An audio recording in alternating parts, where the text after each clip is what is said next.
Hello, everybody.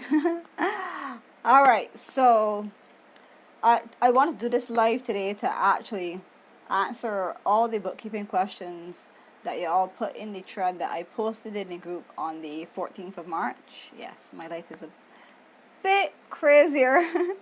So now getting back to answer y'all questions, and yeah, so just let's get into it.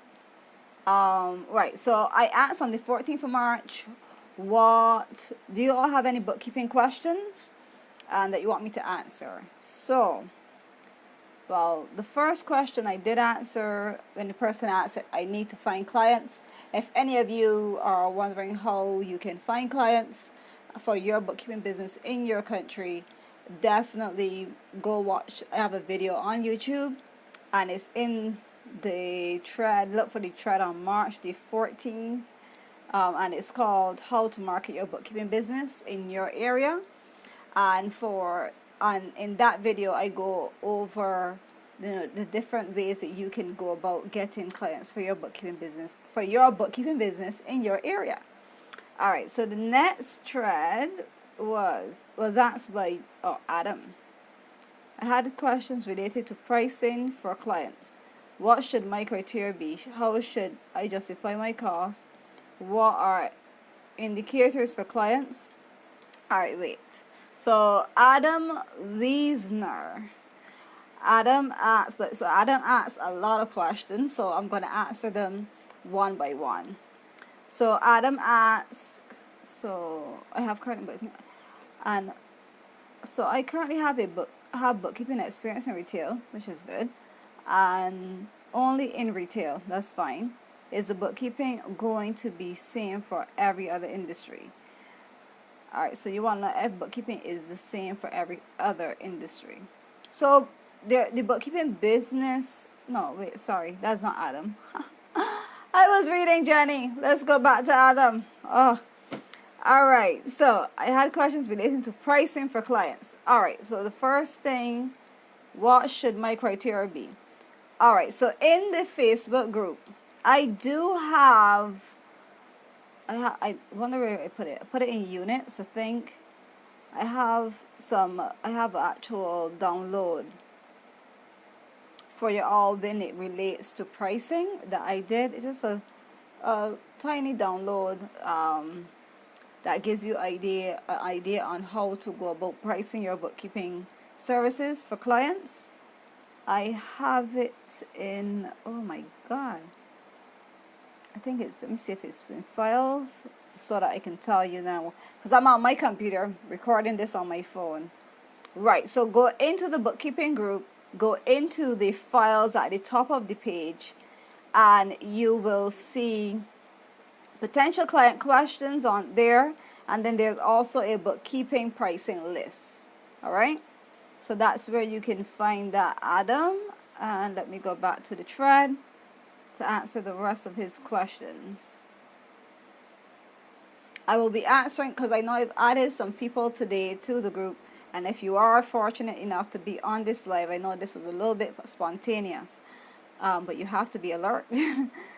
And I will answer your questions if you have any bookkeeping questions for me on your bookkeeping business. Definitely I will be answering them, so you can probably put them in this thread, and I will answer them after I get through these ones. Okay. All right, so I had questions relating to pricing. What should my criteria be? So I answered that. How should I justify my costs? I did answer that, because how you're going to justify your costs, I mean, if you look at Adam, if you look at the sheet that I provided in the file section of the Facebook group, the top section there, and there's a tab named files. You go into that one, and when you go into files, when you go in there, when you click on the pricing chart, it will give you a better idea, and it will answer your questions for the pricing. Indicators for clients, or what are indicators for clients I should or shouldn't take on? Well, Adam, since you have experience in the retail industry, maybe that's the way that you should go, but always go with your gut. Don't matter what, always go with your gut. But I will say stick to what you know, just as a safeguard, and then you can always expand later. But definitely, you can go the retail route. But what I'm seeing here, so let me see what else you asked. Cosby, I want to maximize efficiency and my time without sacrificing profit. I underbid on my first client. It's 10 or so hours per week, and my fees converts to $18 an hour. I want to increase my price, so I need help honing in on my negotiation skills. Thank you for your help. All right, so for your negotiation skills, what I would say is, when you are talking to a potential client, never quote them while you are talking to them. The best thing to you is to follow. I have a cat that go across my window. Anyhow, I have a video on YouTube, so you can go on my channel, Bookkeeping Journey, on YouTube, and there's a video named the onboarding process. I think there's a video named the onboarding process, and I also have it in the group, so you could probably look for it, like go into the group search and type in the onboarding process, and I go through the process that you should go through with your clients when you're onboarding them. When you're not getting a client into your business, I have that all listed out. I have part 1 and a part 2 to that video. That is one ideal video that you should definitely watch even before you start, going out there to get clients, because when you have a process and you follow it and you know it to the T, you don't have to put yourself in a position where a client will hassle you to drop your pricing or whatever. Just know your value and make sure that when you go there and you're talking to clients and you're negotiating with clients, well, you find out how much transactions they have. Look at that pricing chart I give. Find out how much transactions they have, and then you will send them a proposal. And if they are uneasy with your proposal, well, then they need to find another bookkeeper. Because really and truly, they need bookkeeping services. I'm not saying that to not to feel for people in this time, because this is a very difficult time with COVID and everything. But go with your gut when you are negotiating prices. But $18 an hour is, I don't do hourly pricing, I do monthly pricing. Hopefully that answers your question. All right, let's go on to Jenna. So Jenna asks, so I currently have bookkeeping experience. Oh, Jenna has bookkeeping experience in retail. So, and only in retail. Is the bookkeeping going to be the same for every other industry? Well, different industries operate in different ways.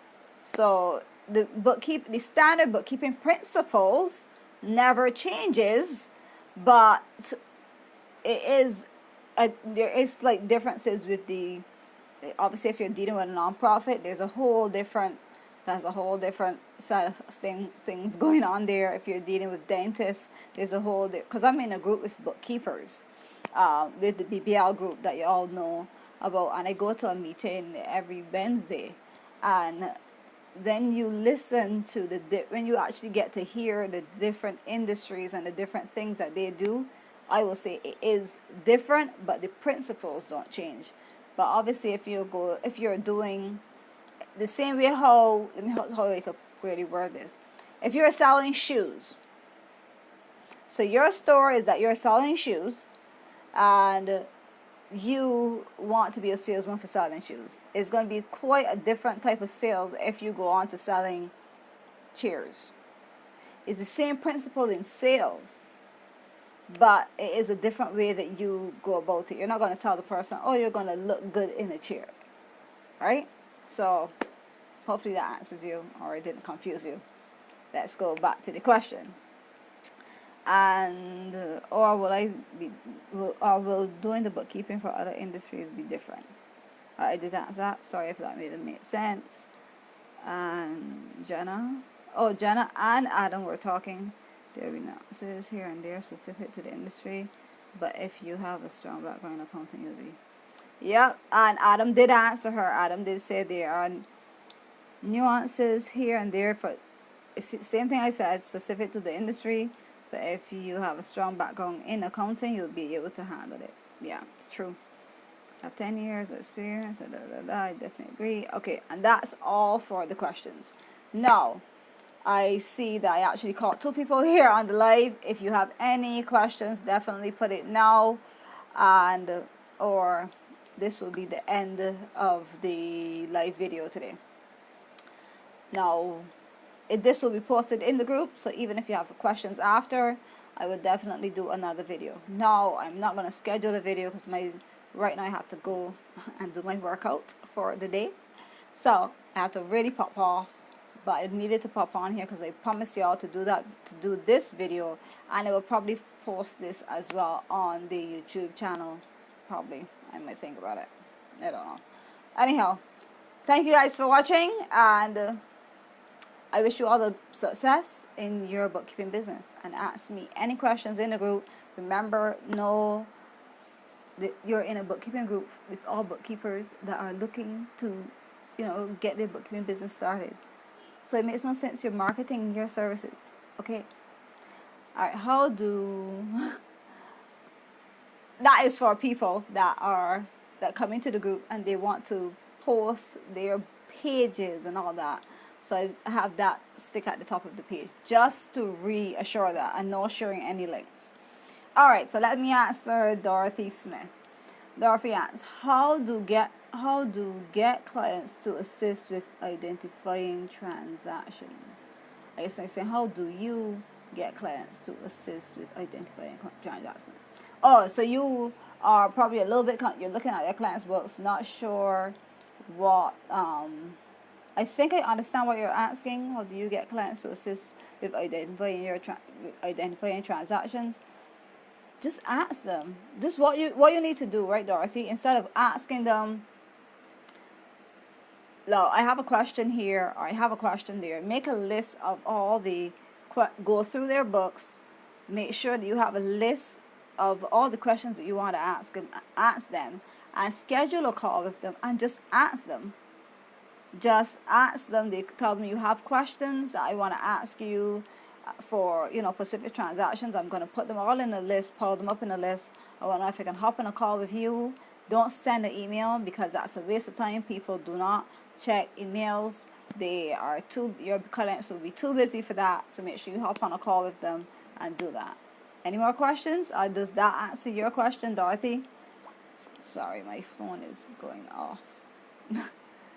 Right, so that one is for Dorothy. Any more questions? Rain don't fall. Okay, I take that as in no more questions. Okay. All right, well, thank you guys for watching. Thank you, Dorothy, for your question. And I hope that, oh, you're welcome. You're welcome. My pleasure. Oh, you're welcome. My pleasure. And yeah, I'll see you guys on the next live that I put into the Facebook group. But I have for those of you that don't know, I have a YouTube channel called Bookkeeping Journey, and I have so many videos on there about bookkeeping business to answer so many questions that I do get asked in the group. So you can definitely check out the channel. Definitely ask me any questions in the Facebook group. It's a lot easier to answer Facebook questions than really on the channel. And I can always do a live here to answer your questions. All right, that's it for me today. Bye. Finished.